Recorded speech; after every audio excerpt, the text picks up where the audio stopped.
E aí, pessoal do segundo ano, acabamos já o conteúdo de termodinâmica, agora temos aí o conteúdo de óptica geométrica.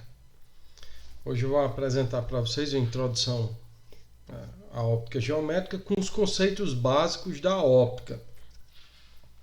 Para na sequência a gente pegar aí os fenômenos ópticos, reflexão, refração da luz e, consequentemente, espelhos, plano esférico, depois parte de lentes.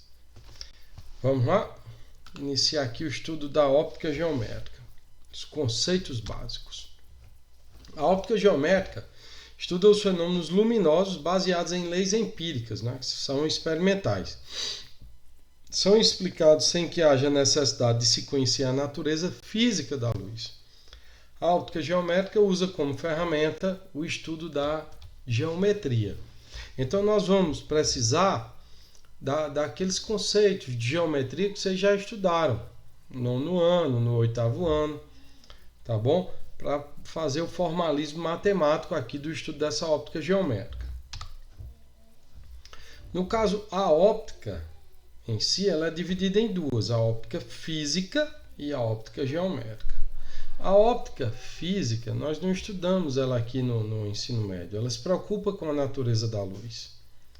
Já a gente fica só mais limitado à óptica geométrica. Mesmo assim, eu quis falar um pouco sobre a natureza da luz para a gente não ficar tão limitado, né? Então, a óptica é a parte da física que estuda a luz e os fenômenos luminosos. Seu desenvolvimento se deu com a publicação da teoria corpuscular da luz, por Isaac Newton, né? Teoria que admite que a luz era formada por um feixe de partículas, ou seja, uma teoria corpuscular para a luz. Define-se luz como um agente físico que sensibiliza nossos órgãos visuais. E aí nós vamos entender a luz para o estudo da óptica como sendo uma onda eletromagnética. Opa, peraí, mas Newton disse que a teoria era corpuscular. Bem, mas a teoria de Newton, ela não conseguia dar uma explicação tão plausível para todos os fenômenos ópticos. No que só investigar melhor a natureza da luz, um dos primeiros a tentar disputar com Newton aí, foi o Huygens, que apresentou a teoria ondulatória para a luz. Mas o Huygens não teve um sucesso, e o mérito do Newton, também a fama do Newton influenciou nisso, e a luz foi tida como uma natureza corpuscular, como sendo formada por feixe de partículas. Depois vieram alguns experimentos do Young, que conseguiram comprovar alguns fenômenos que eram observados apenas com característica ondulatória. Isso aí fica para uma outra discussão, tá bom? No que a gente foi estudando óptica e entrar lá na parte de ondas. Então, a luz visível para nós, ela fica limitada aqui, do violeta até o vermelho. Tudo que a gente vê fica nessa pequena faixa aqui, que equivale a uma frequência entre 10 a 15, 10 a 14 Hz. Tá certo? O que vem aqui, ultravioleta, raios cósmicos, raios gama, raio X, e infravermelho, radar, micro-ondas, frequência de TV, VHS, VHF, UHF, ondas de rádio, tá certo? Que são muito utilizadas aí na comunicação.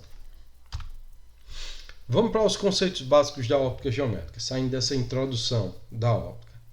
Aqui é importante a gente entender bem esses conceitos, porque eles que vão alicerçar todo o estudo da óptica geométrica. Então essa aula é muito importante que vocês assistam para ficar bem firme aí nesses conceitos.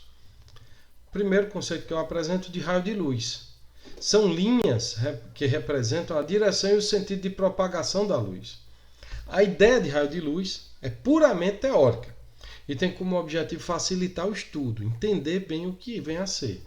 No caso, um raio de luz vai ser apenas isso aqui, certo?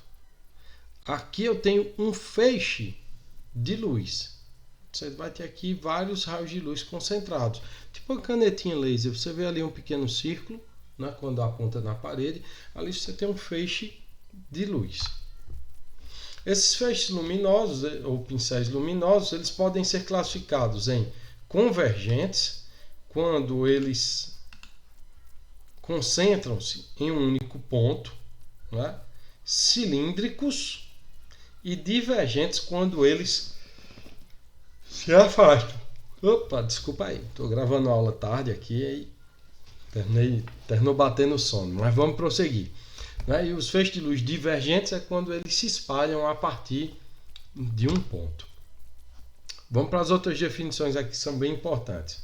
Quanto às fontes de luz, olha só, são corpos capazes de emitir luz, seja dela própria ou refletida, e podem ser classificadas de duas formas.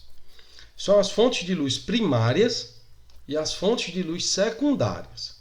As fontes de luz primárias ou luminosas são fontes que emitem luz própria. E essa emissão de luz ela pode ser de duas formas. Pode ser incandescente, que é quando emite luz a altas temperaturas. Por exemplo, tem aí o sol, mas eu vou pegar algo bem mais simples. Você pega a pontinha de uma faca, aquece ela ali no fogo. Chega, ela fica brilhando, não é? Quando é aquecida. Ali é uma fonte incandescente de luz. Uma brasa, né? Você está preparando ali um fogareirozinho e tal. Aquela brasa ali, quando ela chega a ficar avermelhada assim, né? Ela ali é uma fonte de luz incandescente. Já as luminescentes, elas emitem luz a baixa temperatura. No caso, você tem lâmpada fluorescente, né? Você tem as lâmpadas de LED. São fontes de luz, né, luminescentes.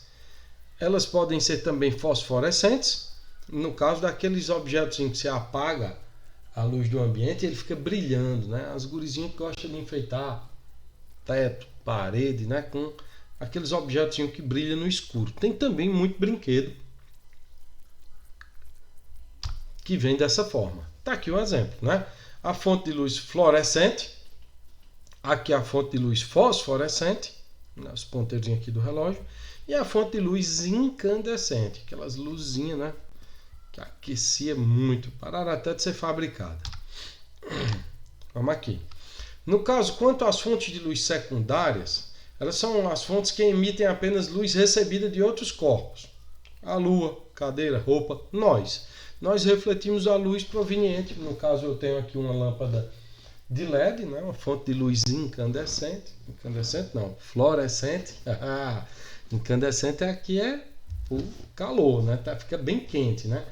Aqui é uma fluorescente, uma lâmpada de LED, está emitindo luz e vocês conseguem me ver aqui pela câmera devido justamente a essa luz que eu estou refletindo. Então, sou uma fonte de luz secundária, né? E quanto à fonte de luz secundária, nós temos aqui a divisão dos corpos. Ele pode ser um corpo opaco, são aqueles que impedem a passagem de luz, não é isso?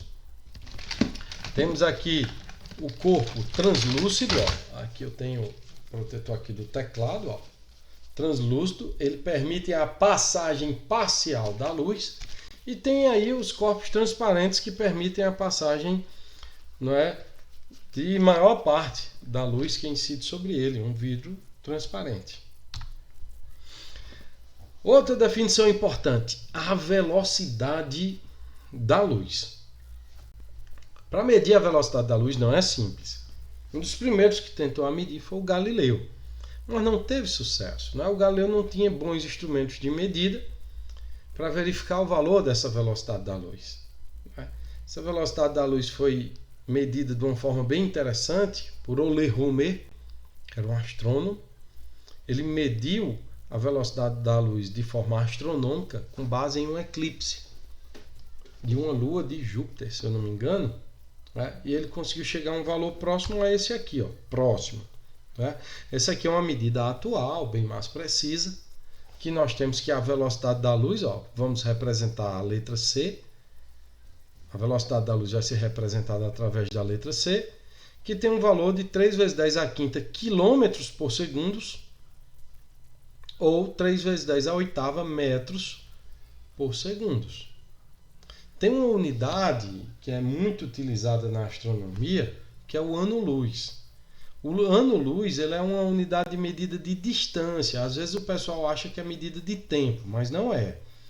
Como as estrelas ficam muito afastadas aqui do nosso planeta, ó, então, para medir essa distância aqui, leva-se em consideração essa unidade de um ano-luz, que seria o quê? A distância percorrida pela luz durante um ano.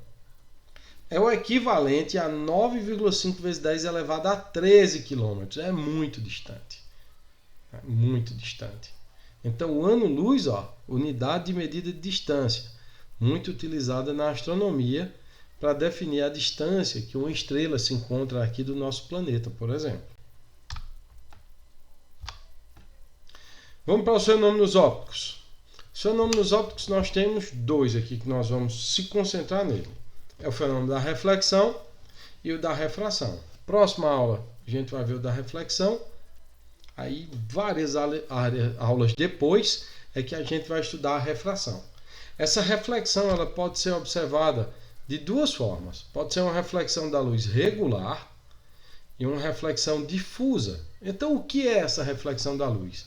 É quando a luz incide sobre um objeto e reflete, voltando ao mesmo meio de onde ela provém. Já a refração é quando a luz muda de meio de propagação, quando atravessa do ar para o vidro, do ar para a água, por exemplo. Então a reflexão regular, a superfície refletora, ela é perfeitamente polida, tipo que um espelho plano. Os raios aqui incidem paralelos entre si, então o raio refletido vai ser também paralelo entre si. Já a reflexão difusa, eles incidem em paralelo, mas a reflexão não sai paralela entre si. Por exemplo, nós refletimos a luz de forma difusa. É por isso que a gente percebe profundidade, cavidade dos olhos, coisa desse tipo. Vamos lá. Para entender melhor essa questão da luz, eu vou recorrer aqui ao Isaac Newton. Ele estudou bastante a óptica, escreveu aqui o seu livro Optics, onde ele fala justamente a respeito da luz e defende essa sua teoria corpuscular. Newton contribuiu bastante para o estudo da óptica geométrica. Um dos experimentos realizados por Newton foi um experimento com prismas, tipo esse que você está vendo aqui, a imagem. Ele verificava que quando a luz incidia em um prisma, um pedacinho de vidro, uma janela de vidro, você observa isso também, ocorre uma refração. Ela muda do ar para o vidro, por exemplo, e quando ela emerge na outra face, ocorre uma dispersão luminosa. Então, Newton concluiu que a luz branca ela é composta pelas cores que vão do vermelho até o violeta. E aí o que ele fez? Quer dizer que nessa dispersão que é observada no prisma, se eu pegar esse feixe de luz colorida e fizer passar por outro prisma, o que vai acontecer? Vai sair luz branca. Então Newton concluiu que todas as cores, elas juntas vão formar a luz branca. Mas isso que eu estou falando, pessoal, não é pigmentação de tinta não, viu? É luz. Que às vezes o pessoal fica misturando com as ideias de fazer cores, misturando aí as tintas. No caso aqui, o que a gente pode observar em consequência do que o Newton apresentou é justamente qual a cor do corpo. Vou pegar aqui, deixa eu pegar aqui isso aqui é o simulador. Vou pegar aqui só uma lanterninha, acendi a lanterna, ela está emitindo luz amarela. Posso variar aqui, do violeta até o vermelho, mas deixa a luz amarela, tá certo? Aqui eu tenho luz branca, depois eu falo da luz branca. Luzinha aqui amarela. Então eu vou ligar um filtro. Se eu botar um filtro aqui amarelo, o carinha aqui, o cérebro dele vai detectar, olha, a cor é amarela, tá certo? Porque o filtro ele é amarelo. Mas se eu mudar o filtro, botar um filtro azul, opa, que cor ele vai dizer que é? Preto. Por quê? Porque ele não viu cor nenhuma. Não tem cor nenhuma, vai ser o preto. Tá certo? Então, a luz não vai chegar até ele, porque ela foi aqui, ó, filtrada. Isso eu estou usando uma luz amarela num filtro azul. Se eu usasse luz branca, não. A luz branca ela é composta por todo o espectro de luz. Então, independente do filtro aqui, ó, se eu botar um filtro azul, o cara vai ver azul. Se eu botar um filtro verde, ele vê verde. Se eu botar um filtro amarelo, ele vai ver amarelo. Vermelho, ele vai ver vermelho e aí por diante. Tá certo? Mas se tiver já uma determinada cor, eu não vou conseguir ver. E aí, como é que fica, professor? A cor do corpo, então. Como é que eu posso caracterizar a cor do corpo? Opa, deu um probleminha aqui no slide. Pronto, desculpa aí. Deixa eu voltar aqui para o slide. São os probleminhas técnicos que vão acontecendo, né? Vamos voltar aqui para o slide. Então, como eu posso definir aqui a cor do corpo?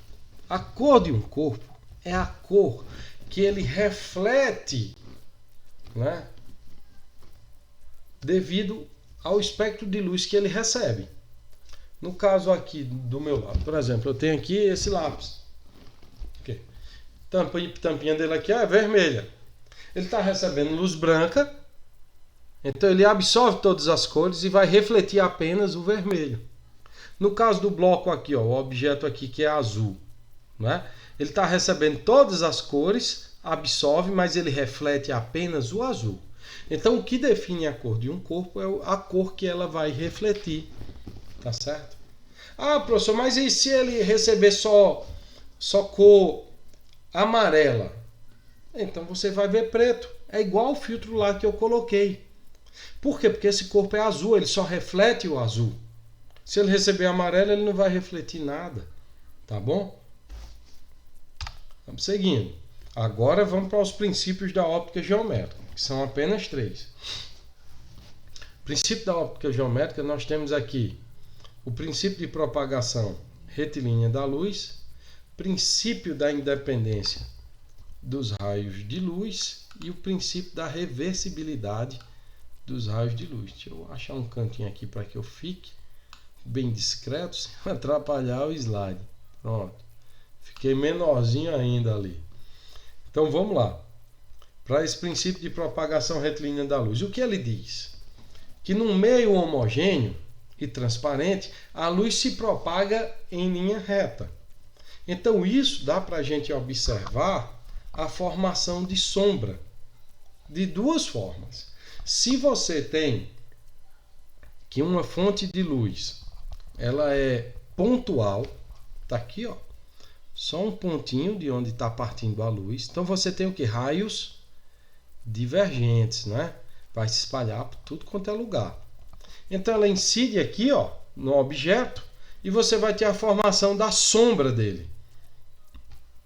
Já se a fonte de luz ela for extensa, você tem aqui infinitos pontos, né, de luz aqui que estão emitindo luz. Então você, além da formação de sombra, você tem formação da chamada penumbra. Essas duas regiões, aqui e aqui. Essa penumbra é quando não fica aquela sombra bem definida. Por quê? Você só tem penumbra quando a fonte de luz ela é extensa. Se a fonte de luz for pontual ou pontiforme, você não vai ter formação de penumbra, vai ser apenas formação de sombra. Opa, se for pontual, você tem apenas formação de sombra. Se a fonte for extensa, você tem formação de sombra e de penumbra. Isso é bastante observado nas situações de eclipse.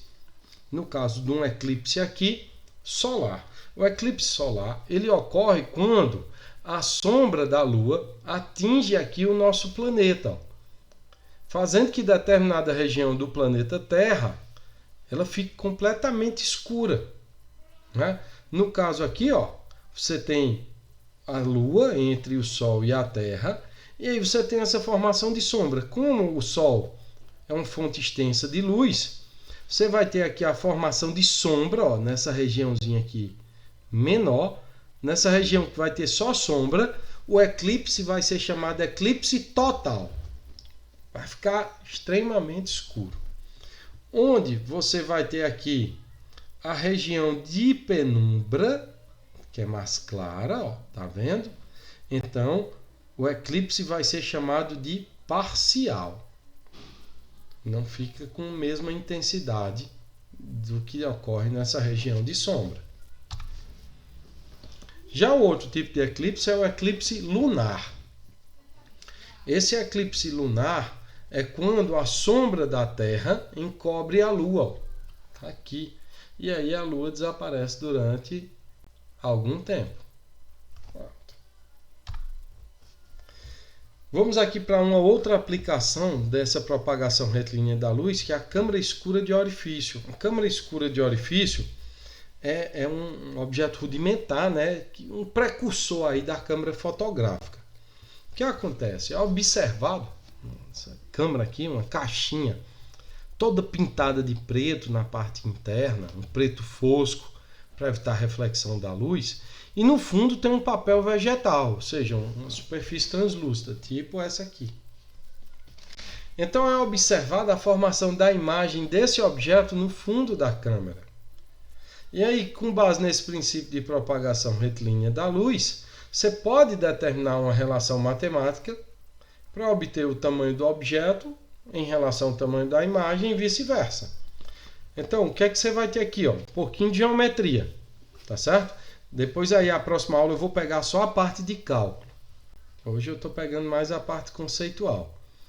Então você vai ter aqui, ó, aplicação do princípio de propagação retilínea da luz. Esse ângulo aqui, ó, é congruente a esse. Então posso dizer o quê? Que eu tenho uma semelhança de triângulos. A medida, certo, da imagem e do objeto se relacionam. Bom, então tem o quê? Que a medida da imagem está para o tamanho do objeto, assim como a distância lá do fundo da câmara até o orifício, ó, que é chamado de pelinha, está para a distância do orifício até onde se encontra o objeto. Observa bem que a imagem desse objeto ela é formada invertida lá no interior da câmara escura. Vamos para o segundo princípio. Princípio da reversibilidade dos raios de luz. O que ele diz? Que o caminho seguido pela luz independe do sentido de propagação. Ou seja, o caminho de ida é igual ao caminho de volta. Você está se olhando lá no espelho, vê alguém atrás de você, essa pessoa também vai estar lhe vendo, certo? Porque os raios de luz eles vão apresentar esse princípio da reversibilidade. E por último, o princípio da independência dos raios de luz.